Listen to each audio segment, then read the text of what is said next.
Donald Trump को America के 21 सांसदों ने लेटर लिखकर भारत के साथ रिश्ते ठीक करने की मांग की है। सांसदों ने कहा कि भारत से आने वाले सामानों पर भारी टैरिफ लगाने से भारत के साथ अमेरिका की दोस्ती को नुकसान हो रहा है। सांसदों ने चेतावनी दी है कि अगर टैरिफ बढ़ता रहा तो अमेरिकी लोगों को महंगा सामान खरीदना पड़ेगा और कंपनियों को नुकसान होगा। ट्रंप के इस कदम से भारत चीन और रूस के करीब जा सकता है। पाकिस्तान के आतंकी संगठन जैश ए मोहम्मद ने पहली बार महिला आतंकियों की यूनिट बनाई है। इसका नाम जमातुल मोमिनात रखा गया है। आतंकी मौलाना मसूद अजहर के नाम से जारी एक लेटर के मुताबिक इस नई यूनिट में भर्ती प्रोसेस 8 अक्टूबर से पाकिस्तान के बहावलपुर में शुरू हो चुका है।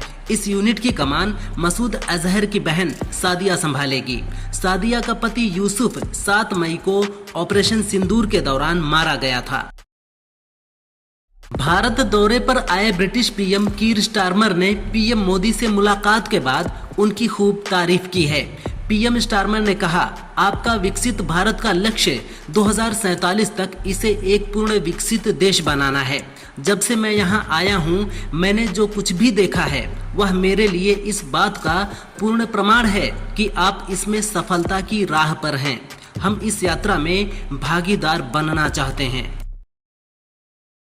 हरियाणा के आईपीएस वाई पूरन कुमार सुसाइड मामले में एक्शन शुरू हो गया है। उनकी आईएएस पत्नी अमनीत पी कुमार की शिकायत पर चंडीगढ़ पुलिस ने डीजीपी शत्रुजीत सिंह कपूर समेत 13 अधिकारियों व पूर्व अधिकारियों पर एफआईआर दर्ज कर ली है। इन सभी के नाम सुसाइड नोट पर मिले हैं। पूरन ने इन सभी पर जातिवाद, पोस्टिंग में भेदभाव, एसीआर में गड़बड़ी, मानसिक प्रताड़ना और प्रशासनिक शिकायतों में अनदेखी का आरोप लगाया है। बसपा संस्थापक कांशीराम की पुण्यतिथि पर आयोजित महारैली को लेकर यूपी की सियासत गर्मा गई है। इस अवसर पर कांग्रेस प्रदेश अध्यक्ष अजय राय ने कहा कि मायावती को पिछले कई सालों से कांशीराम की याद नहीं आई थी। अब जब बिहार चुनाव नजदीक है तो बीजेपी के कहने पर कांशीराम की पुण्यतिथि पर रैली करके दलितों को गुमराह कर रही हैं। रैली से ये साबित हो गया है कि मायावती भाजपा की असली सदस्य और आरएसएस की सहायिका हैं।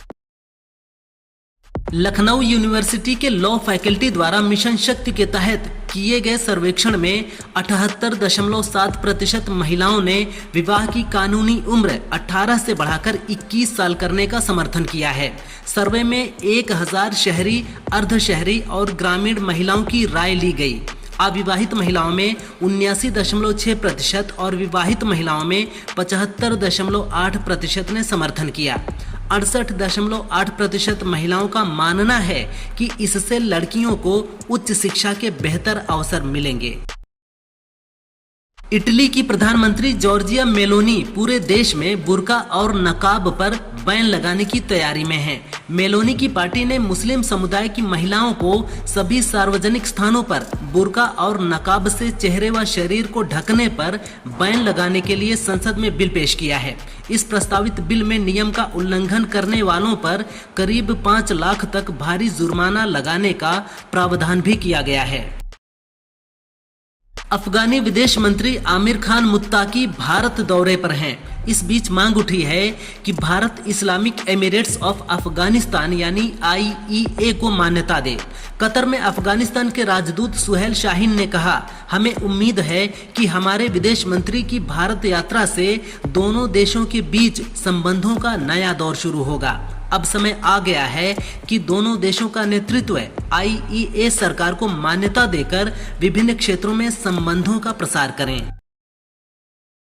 गुरुवार को महारैली में मायावती ने आजम खान पर कटाक्ष किया था। इस पर अब आजम खान ने कहा कि वह एक बड़ी सियासतदान और जनसमूह की नायक हैं जिनकी वह इज्जत करते हैं। जरूरत पड़ने पर वह मायावती से मिल सकते हैं। मायावती ने कहा था कि अफवाह फैलाई गई कि फलाना वरिष्ठ नेता हमारी पार्टी में शामिल हो रहे हैं। दिल्ली में मुलाकात भी हो गई। मैं ऐसे किसी से छिपकर नहीं मिलती हूँ। जब भी मिलती हूँ खुले में मिलती हूँ। अमेरिका ने उन खबरों का खंडन किया है जिनमें कहा गया था कि वह पाकिस्तान को नई अपग्रेडेड मिसाइलें बेचेगा। यूएस ने कहा, अनुबंध में पाकिस्तान को हवा से हवा में मार करने वाली अपग्रेडेड मिसाइलों की आपूर्ति का कोई प्रावधान नहीं है। हालांकि अनुबंध में पाकिस्तान सहित कई देशों को हथियारों के रख रखाव में सहायता और स्पेयर पार्ट्स का प्रावधान शामिल है।